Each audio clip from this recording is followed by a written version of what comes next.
Hi, my name is Dean Paul Deniston, and today we're going to calibrate the Razer Hovertrax 2.0. This is a very easy process. It should take you approximately 1 minute from start to finish. You can do this calibration in one easy step. Step 1. Calibrate. Over time and with usage, you may notice that your platforms become unlevel. Before you get started, make sure to turn off the power. To calibrate, first you're going to want to make sure you have a level surface. This will help ensure that you get a level calibration. Next, manually rotate the platforms so they are level with the surface and each other. Now press and hold the power button.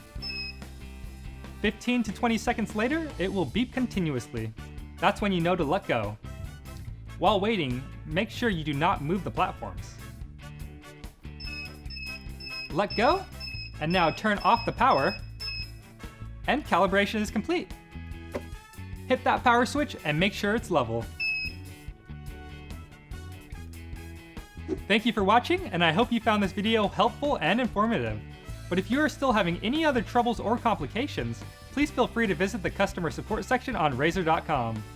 Bye-bye.